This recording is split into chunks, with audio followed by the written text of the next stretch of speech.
Hey everyone, it's Sevy. We got a whole new bunch of weapons this version, ranging from free-to-play to gacha to 5 stars. Their releases were spread out over both phases of this version, but now that all the weapons are out, we can take a look at them all at once. I know that the first banner has already come and gone, but hopefully this will help you decide what to do with the weapons you accidentally picked up from the Phase 1 banner, or if the ongoing Cashflow banner is worth risking your primos. Let's dive in.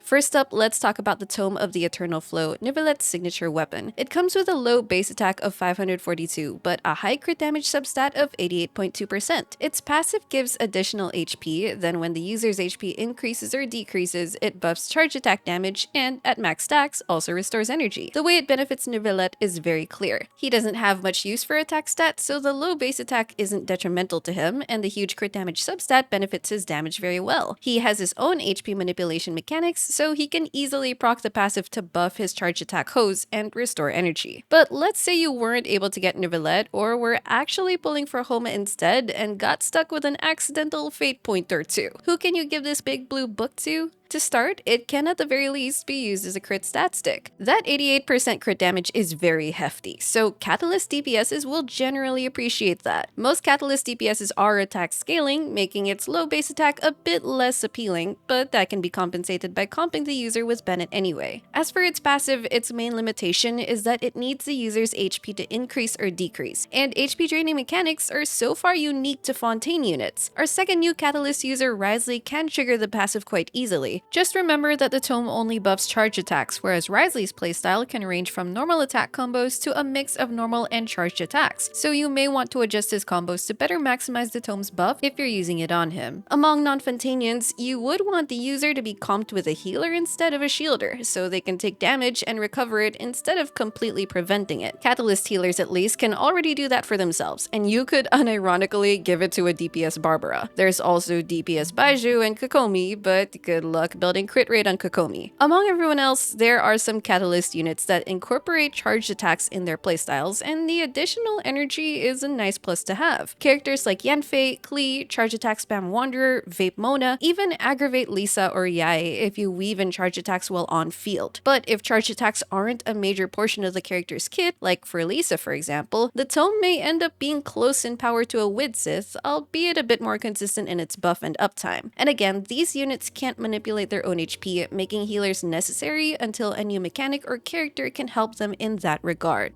Next up is Risley's signature weapon, the Cashflow Supervision. In contrast to the Tome, this comes with a high base attack of 674 and a lower, but still substantial, 22.1% crit rate. Its passive gives an attack percent buff, then when the user's HP increases or decreases, buffs normal and charged attack damage and attack speed. The benefits and limitations to characters other than Risley are very similar to the case of the Tome. The stats are nice, as attack scaling users will appreciate the high base attack and attack percent buff, and crit is always a good stat to build. But again, the passive requires some HP manipulation to take full advantage of, which most Catalyst users would need an external mechanic to reliably enable. That being said, if such a mechanic does come out, then it'll be a really good weapon for most on-fielders, since the damage bonuses are quite substantial and the attack speed buff is a nice addition. For both the Tome and Cashflow, their potential will be much more accessible once we can get over the hurdle of the HP increase-decrease situation, so I currently wouldn't recommend players pull for them outside of their intended signature users.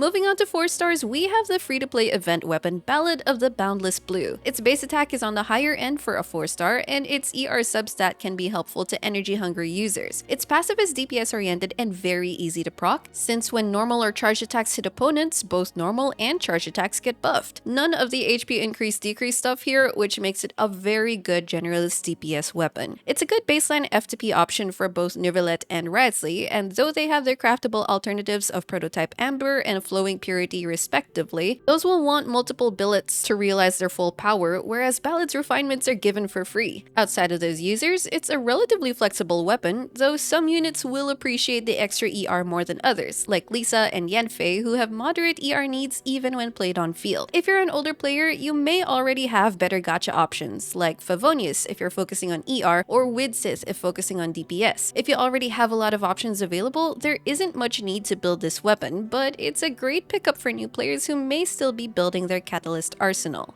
Next is Fontaine's signature Gacha series, bringing a new sword, claymore, polearm, and bow. Aesthetically, they're very interesting. I suppose Fontaine is showing off its mechanical advancements with this weapon line, but in terms of their utilities, they have common passives and stats, so I'll discuss them in pairs. First are the sword and the claymore, or as I like to call them, the box cutter and chainsaw, which share a passive that grants elemental mastery and energy. In particular, when the user is healed or heals others, whether from on or off field, they will accumulate up to 3 symbols, and this includes getting overhealed and overhealing others. And when the character uses their skill or burst, they will gain an EM buff and restore energy based on how many symbols were accumulated, to a maximum of 120 EM and 6 energy at R1. While EM and energy are nice buffs that get a lot of value at high refinements, what more notably sets these weapons apart are their HP substats. In the case of the sword, there are a bunch of HP scaling characters that give this box cutter a lot of potential value. One that comes to mind is Kuki, whose healing scales on HP and EM, and this sword offers both. But arguably, the biggest candidate for this sword is Nilou, especially for keyless Nilou havers who may have been using EM or ER swords thus far. This HP sword, that also gives EM and energy, gives a much bigger overall boost to Nilou teams than what an EM or ER sword could, and really becomes her next best in slot after the key. It's undeniable how tempting it is to snipe the box cutter off a banner, especially if there's no way to know when the key will be rated up again. But as a 5-star, the key actually has a way to be guaranteed, albeit costly, whereas a 4-star weapon does not. At least for these two characters, sticking with EM or ER weapons isn't any less viable than it already was, especially if you already have them and have built them. EM on Nilou increases the damage of bountiful cores that she herself procs, and on Kuki, it also increases her healing while buffing her Hyper Bloom damage. An ER weapon like Favonius can help them burst more reliably while also batterying the team. We also have Layla, Kirara, and Bennett, whose shielding or healing scales from HP, but these three have less incentive to want the box cutter since, as burst-dependent units, they need to prioritize having adequate ER, so using an ER weapon can still be better. All in all, the box cutter presents some great opportunities for these characters, but comes with a heavy gacha trap warning. At least if you were lucky enough to get it while going for the rated up 5-star, whether recently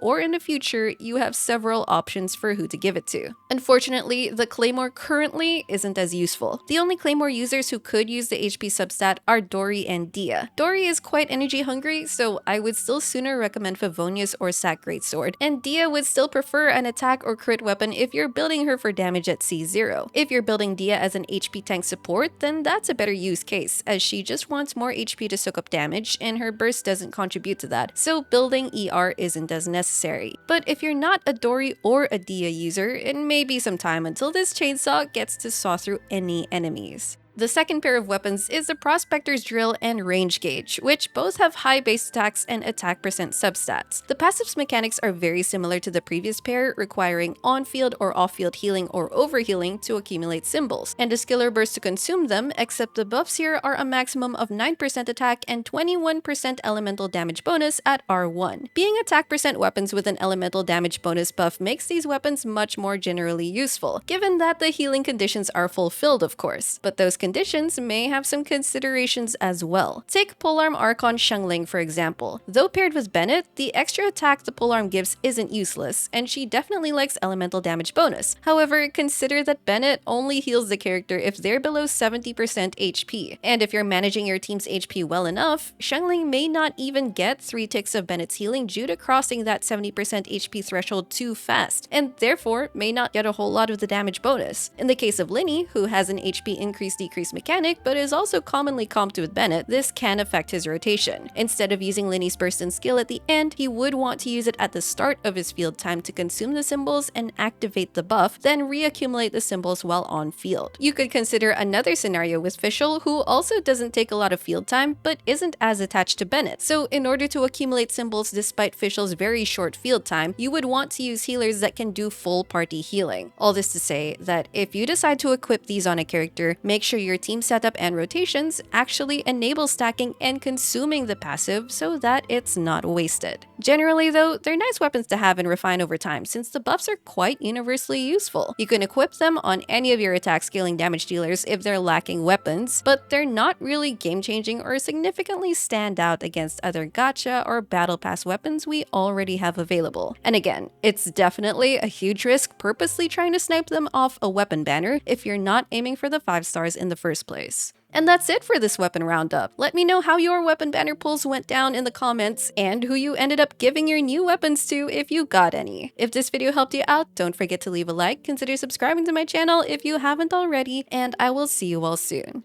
Take care!